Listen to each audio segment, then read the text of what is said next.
आज के इस वीडियो में हम जानेंगे कि घर के मंदिर में रखा हुआ जल क्यों महत्वपूर्ण होता है और इसका सही उपयोग कैसे किया जाना चाहिए। साथ ही हम यह भी समझाएंगे कि मंदिर में जल रखने से कौन सी धातु का जो लोटा है वो उपयुक्त होता है, क्या तांबे का हो, पीतल का हो, किस धातु का हो।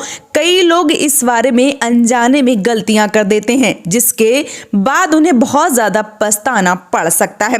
इसके अलावा इस वीडियो में दीपक के महत्व पर भी चर्चा करेंगे। क्या घर में तांबे, लोहे, पीतल, कांसे, स्टील या मिट्टी का दीपक रखना चाहिए। सही दीपक और बाती का चुनाव बहुत आवश्यक है क्योंकि यदि इसमें चूक हो जाए तो यह घर की शांति और समृद्धि पर नकारात्मक प्रभाव डाल सकता है। क्या कच्चा कलावा सही रहेगा या फिर रुई की या सूती बाती या धागा की बाती क्या बेहतर रहेगा।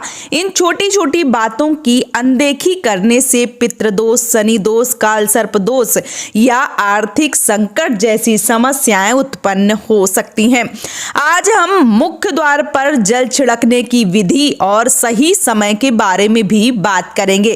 क्या जल छिड़कने से पहले स्नान करना आवश्यक है या बिना स्नान के भी यह कार्य किया जा सकता है।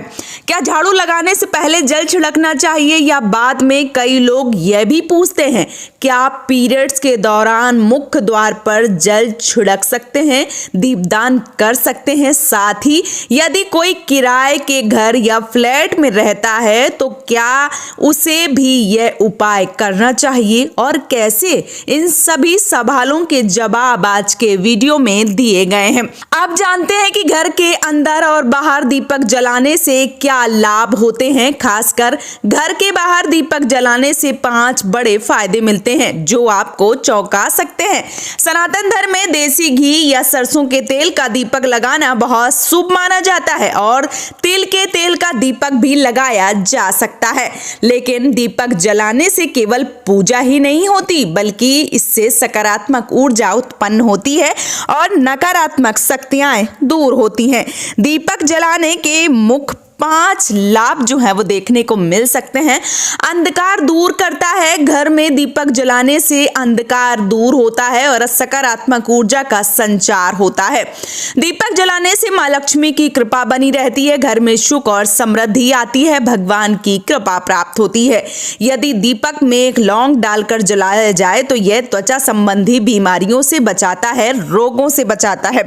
दीपक जलाने से घर के माहौल में सात्विकता आती है और बुरी शक्तियां प्रवेश नहीं कर पाती हैं। नकारात्मक ऊर्जा समाप्त हो जाती है। सुबह शाम दीपक जलाने से घर में शुभ शक्तियां आती हैं और तंत्र मंत्र या बुरी नजर प्रभाव समाप्त हो जाता है। शुभ शक्तियां आकर्षित होती हैं। आप जानते हैं कि मुख्य द्वार पर जल छिड़कने की सही विधि क्या होनी चाहिए। रात्रि में सोने से पहले तांबे, पीतल, स्टील या चांदी के पात्र में जल भरकर रखें। गंगा जल उपलब्ध हो तो उसमें थोड़ा सा मिलाएं अथवा केवल शुद्ध जल ही पर्याप्त है। सुबह उठकर सबसे पहले इस जल का छिड़काव अपने घर के मुख्य द्वार पर करें। यह उपाय घर की सभी समस्याओं को दूर करता है और बुरी नजर के प्रभाव को खत्म करने में सहायक होता है। क्या जल छिड़कने से पहले स्नान अवश्य करना चाहिए? तो नहीं, ऐसा नहीं है। स्नान किए बिना भी यह उपाय किया जा सकता है। सुबह उठते ही रसोई में जाएं, पात्र से जल लें और मुख्य द्वार पर छिड़काव करें। इस दौरान माता लक्ष्मी और पितरों का ध्यान अवश्य रूप से करें। यह भी ध्यान रखें कि जल का छिड़काव झाड़ू लगाने से पहले करना चाहिए ताकि घर में सकारात्मक ऊर्जा बनी रहे। अब एक और महत्वपूर्ण प्रश्न, क्या पीरियड्स के दौरान जल छिड़क सकते हैं और दीपदान कर सकते हैं? तो जल छिड़कने के लिए कोई निषेध नहीं है। यदि महिलाएं पीरियड से भी हैं तब भी इसे कर सकती हैं। लेकिन दीपदान एक कर्मकांडीय पूजा विधि है जो शुद्धता की मांग करती है, इसलिए पीरियड्स में दीपदान नहीं करना चाहिए। मंदिर में जल रखने का महत्व और उपयोग क्या है? तो घर के मंदिर में एक लोटा जल रखना आवश्यक होता है क्योंकि यह ऊर्जा को संचित करता है। पूजा, मंत्र, जप और प्रार्थनाओं की सकारात्मक ऊर्जा इस जल में समाहित होती है। इस जल का उपयोग शुभ कार्यों के लिए किया जाना चाहिए, जैसे पौधों में डालना, घर में छिड़काव करना। यह घर को शुद्ध करता है और नकारात्मक ऊर्जाओं को समाप्त करता है। जल किस प्रकार से छिड़कना चाहिए? तो सुबह मंदिर में रखे जल का छिड़काव पूरे घर में करें।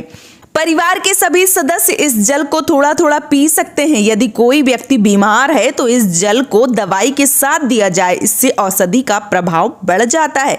यदि घर में कलह रहती है तो सभी सदस्य इस जल को ग्रहण करें, इससे रिश्तों में मिठास आती है। व्यापार में सफलता के लिए इस जल का छिड़काव दुकान या ऑफिस में किया जा सकता है। मंदिर में जल किस प्रकार से रखना चाहिए? तो अगर मंदिर में जल नहीं रखते हैं तो घर में आर्थिक संकट उत्पन्न होता है, घर में दरिद्रता जो है वो बनी रहती है। इसलिए घर में जल मंदिर में जरूर रखना चाहिए। स्वास्थ्य लाभ देने के लिए बहुत ही ज्यादा शुभ होता है। जल रखने से बीमारियों से रक्षा होती है, सकारात्मक ऊर्जा का संचार होता है। मंत्रों से अभिमंत्रित जल घर को सकारात्मक ऊर्जा से भर देता है। व्यापार और करियर में सफलता मिलती है। इस जल को कार्य स्तर पर छिड़कने से उन्नति होती है। तिजोरी में छिड़कने से धन वृद्धि होती है। इस जल को तिजोरी में छिड़कने से माता लक्ष्मी की कृपा आपके ऊपर बनी रहती है। अब बात करते हैं दीपक के सही चुनाव का। यदि गलती से भी घर में स्टील, लोहे या कांच का दीपक रखा है तो ये घर में नकारात्मक प्रभाव डाल सकता है। स्टील और लोहे के दीपक से शनिदेव नाराज होते हैं, इससे घर में आर्थिक संकट बना रहता है। कांच के दीपक से राहु केतु आपके घर की तरफ आकर्षक होते हैं, जिससे घर में परेशानियां बढ़ सकती हैं। तांबे, पीतल और मिट्टी का दीपक ये घर में देवी लक्ष्मी को आने के लिए आकर्षित करते हैं और ये घर में शुभता लाते हैं।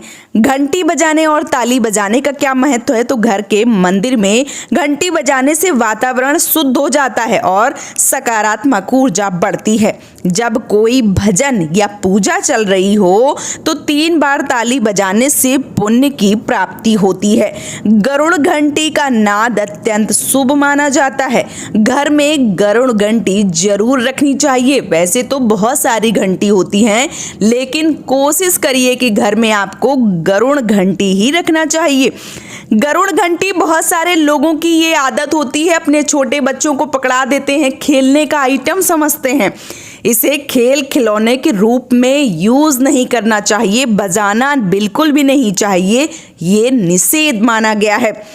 आज की जानकारी आप सबको कैसी लगी है? यदि आप माता लक्ष्मी का सम्मान करते हैं तो इस वीडियो को लाइक करें और हमारे चैनल को सब्सक्राइब करें। जय माता लक्ष्मी कमेंट बॉक्स में जरूर लिखिए।